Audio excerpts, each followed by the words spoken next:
Each of the 1025 Pokemon have one or two different types, and each of the gym leaders and Elite Four members, apart from Blue, have one type specialty. But can I create a region's worth of gym leaders where each gym leader uses Pokemon of the same two types? There are 18 different types in all, so I just need to find 8 type combinations that don't overlap with each other and build a team for each leader. There are 306 different type combinations, so that shouldn't be too hard, right? It's not quite as easy as it sounds. You see, there are 9 type combinations for Pokemon that just don't exist yet, like Fire and Fairy, and 19 others like Water Steel or Fire and Ice that have just one Pokemon in them. And some of those are locked behind special circumstances like a Mega Evolution or an ability. For that reason, Bibarel, Crabominable, Great Tusk, Heatran, Volcanion, Terrakion, Tyranitar, Shedinja, Lokix, Rotom, Empoleon, Alolan Raichu, Morpeko, Frostlass, Alolan Ninetales, Iron Valiant, Mega Altaria, Rotom Heat, and Zen Mode Galarian Darmanitan can't be used and their type combinations are off limits. I also don't want to be using the same evolutionary lines if I can avoid it, which means I need to eliminate some other types which have only one line available. Pokemon like Alolan Sandshrew, Snom, Hisuian Zorua, Helioptile, Snover, Litleo, and Varoom wouldn't be available for me to choose. The other obvious elimination are mythical, legendaries, Ultra Beast, and Paradox Pokemon. I wanted to exclude starters from this list because aside from Gardenia, I don't remember any other gym leader using a starter that isn't Pikachu. But if I did that, that would mean quite a lot of the middle and end stage Pokemon would be wiped out. So I kind of have to include them here. Pseudo-legendaries are okay, but maybe not in their fully evolved forms. I'll be treating this like I have my other gym leader videos, with each gym leader having a certain number of Pokemon and a level cap. With these caps, it actually eliminates more Pokemon because some of the starters don't achieve their secondary type until they get to their final stage, which means they can't be used until the 6th gym, and by then their type combination might have missed its shot. So it's time to break out the Venn diagrams and figure out our typings. Our first gym leader has all of the options available to choose from, and it would make sense to take a pairing that only has 2 options in it. There are 20 teams that we could go for after all the exclusions, but I could definitely cut some more. Go Steel seems like an amazing typing, but whilst a Golden Go is technically obtainable by the first gym, it's highly unlikely and would be extremely overpowered. Psychic Poison would also be gone for this reason, since you could get the Galarian Slowpoke evolutions wherever you get the twigs, but it'd be really tough for you to take them on in the first gym. Similarly, any of the type combos that have a Rotom form floating around can go, and speaking of Rotom, that means I need to get rid of the Ghost types as well. Not because they're super abundant, but because your options are so limited by that stage in the game, you might still be relying on Tackle, Scratch, and not being able to hit the first gym leader would be a real problem. It makes sense to me to pick an Ice, Fairy, Dragon, or Electric type combination for this first one because those types appear the least frequently. So I'm going to narrow it down further to Normal Fairy, Electric Steel, and Dragon Normal. These teams would look like Azurill and Igglybuff, Magnemite and Togedemaru, or Drampa and Cyclizar. And frankly, those dragons resisting the 3-star type is a big negative in their favour, so as a red card to those guys, we're not going to see them. There's a pretty huge disparity in the 2 remaining teams based on their base stat totals. One is a little Bibbitin, even if I evolve Igglybuff into Jigglypuff, but I kind of like the babies as the first early encounter. It gets you warmed up, and I think Normal is an excellent starting gym type. For that reason, I'm going to pick Normal Fairy as our first gym, and for fun, I'm going to nominate an existing gym leader to take over here. The first gym leader that comes to mind that could use Normal and Fairy types is Whitney. She dresses up in white and pink, and she just likes Clefairy. For the next 3 gyms, each of these will have 3 Pokemon, so which 6 types are going to be eliminated this time around? After getting rid of those with too high an evolution level to be considered, our options are Flying Dark, Flying Grass, Flying Rock, Rock Steel, Bug Grass, Bug Water, Ground and Ghost, or Ground and Poison. If I can avoid it, I want to not rule out Water and Flying this early because they're pretty abundant typings, so I guess it's just 4 options. And since there's an overlap in the ground types, that means we're going to have Rock and Steel and Bug and Grass as 2 of our gyms. I kind of like Bug Grass as the 3rd gym because this lines up really nicely with Berg. I would give him a Paris, a Leaf Cloak Wormadam, and his ace Leavanny. It's pretty familiar for Berg to have this sort of team anyway, so I think this would just be a comfortable fit. For the Rock Steel gym, I'm going to nominate Byron. Byron is a miner, he's used to working with rock steel types anyway, and I think this is a pretty good fit for him. His ace would have to be Probopass, because if you didn't have Probopass, you wouldn't have enough rock steel types anyway, and if you didn't have the steel type, it would just be a Nosepass, which is not what we're going for here, and Probopass has just got such a high base stat total, it means that it has to be the ace. Because of that base stat total, I'm going to put Byron as the 4th gym leader and pair Probopass with Shieldon and Lairon. I think this would be a pretty interesting challenge to overcome. But what about that 2nd gym leader? To decide, let's have a look at their team options. For Ground and Ghost, we have Galarian Yamask, Golett, and Sandygast, and for Ground Poison, we have Nidoking, Nidoqueen, and Clodsire. One of these teams is not like the other. It would be completely insane to see a Nidoking and Nidoqueen here, both of them under the level cap of 20 for the 2nd gym, because Wooper evolves at level 20, which means you would have to have Clodsire being your ace.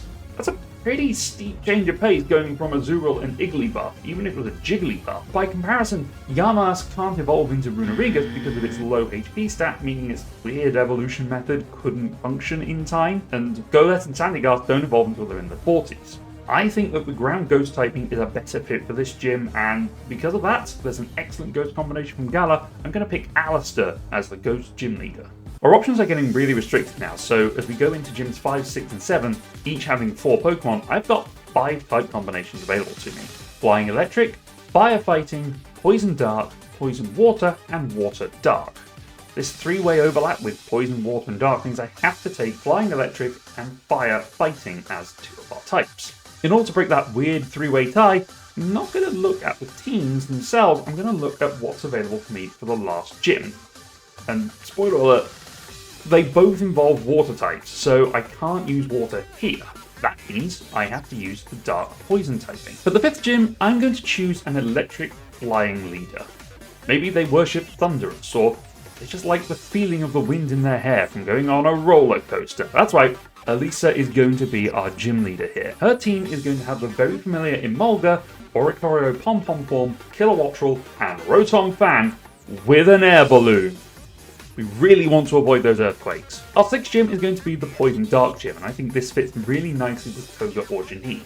The whole ninja element would be really spooky and kind of interesting puzzles to throw in here. Maybe you'd have vials of poison you have to try and figure out in the dark. Since Koga has that pretty sweet gig as an Elite Four member, I think Janine would get the tap here. Her team would be a Skuntank, Alolan Muck, Overqwil, and Drapion as the ace, giving a nod to her preference for bug poison types that she seems to have. This makes the 7th gym fire fighting, and none of the gym leaders that are fire specialists really stand out as having any sort of influence with the fighting type, nor do any of the fighting type gym leaders seem to be super into fire. In fact, Chuck is really into a waterfall. Fire might not be the right thing for him. Of the lot, I think Kabu has the best bet, because he has a lot of emphasis on training, and he'd probably do a little step up here. His team would be a little bit nuts with Taurus Blaze Breed, God, that's hard to say, Emboar, Infernape, and Blaziken as his ace.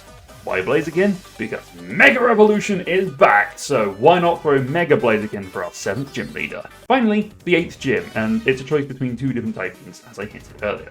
Water Ice and Water Psychic. Since it's a water gym, we're going to have to give it to Misty as the gym leader, and we have a choice of 2 very different teams for her. Dugong, Arctovish, Cloyster, Walrein, and Lapras for her part Ice team, and Bruxish, Veluza, Slowking, Starmie, and Mega Slowbro for the Psychic types. On average, the Ice team is stronger on base stat totals, but the massive spike that you get from Mega Slowbro is pretty fun, and it would make sense to have another Mega Evolution just after getting Mega Blaziken. So with that, I'm going to push it and make Misty a Water Psychic gym leader. Plus, she's always had Starmie, and Starmie's a Water Psychic type, so it makes sense. This means we left behind Ice and Dragon on the cutting floor.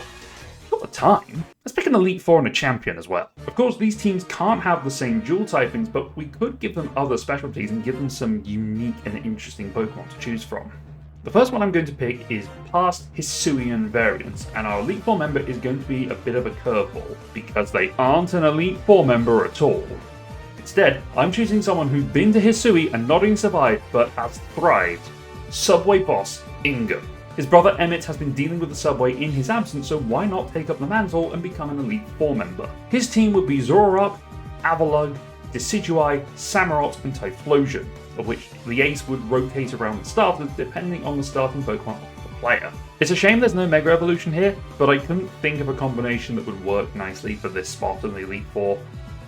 Maybe we put Avalugg as the ace and we give it the Rampaging Lord stats or something, I don't know. we could make something work. The next Elite Four member is an Ice-type specialist, and I think the truest specialist is Glacier. Lorelei is more of an Ice-Water specialist, so I think Glacier takes the nod here. Plus, she has experience with Mega Evolutions, so I would give her the team of Alolan Ninetales, Frostmoss, Crabominable, Mamoswine, and Mega Abomasnow. Most of these are pretty unique typings anyway, so I feel like this is a good fit for her to have. For our third Elite Four member, I'm going to go with Pokemon that are pretty fascinating to me, but are also infuriating with their typings. Fossils. As long as we get some included from Jenny. The only Rock Elite Four member is Olivia, so I think she gets a chance to run a revived team of Rampados, Dracovish, Arctozolt, Cradily, and Mega Aerodactyl. She sells the fossils in her family store anyway, so let's let her use them. And our final Elite Four member is going to be someone who uses the most abundant type combination out there. There's a lot of precedent for Elite Four members overlapping with gym leaders anyway. You know, look at the kahunas in Alola. That typing is going to be normal and flying because there are so many birds out there that have this typing. And who do we know who has normal and flying types? That's right, Larry. Larry! His team is going to be made up of the regional birds of Noctowl, Swallow, Staraptor, Toucanon, and Mega Pidgeot, which I think would suit his personality just fine. And of course, the last grouping we're going to give is to our champion, Pseudo Legendaries. This team would be made up of a combination of Dragonite, Tyranitar, Salamence, Metagross, Garchomp, Hydreigon, both forms of Goodra, Komalo, Dragapult, and Baxcalibur. Clearly, this means our champion has to be a Dragon Specialist, so I'm calling up Lars. I would choose to give him the Hisuian Goodra over regular, and give him Mega Dragonite as his ace at the expense of Garchomp and Salamence, which is fine. I think Cynthia would be kind of mad if her ace was being used elsewhere. So that's it. Those are our type combinations that we have for gym leaders and for our Elite Four. We have this new region where we're going for purely dual type gym leaders. As a reminder, our gyms would start off Normal Fairy, Ground Ghost, Bug Grass, Rock Steel, Flying Electric, Poison Dark, Firefighting, and Water Psychic. And then our Elite Four members would specialise in Hisui Pokemon, Ice types, Fossil Pokemon, the normal birds, and Pseudo Legendaries. Let me know down in the comments below what combinations you would have chosen for this. It's a pretty interesting exercise. I was not entirely certain I was going to manage it, but there's a whole lot of combinations out there. I'd love to see gym leaders of the new types coming in Gen 10 maybe, but we'll see what happens. Let me know down in the comments below who you would pick, have a bit of discussion about it, because I'd love to see what you guys would come up with, and subscribe if you haven't already. Until then, thanks everyone, I'll see you again soon.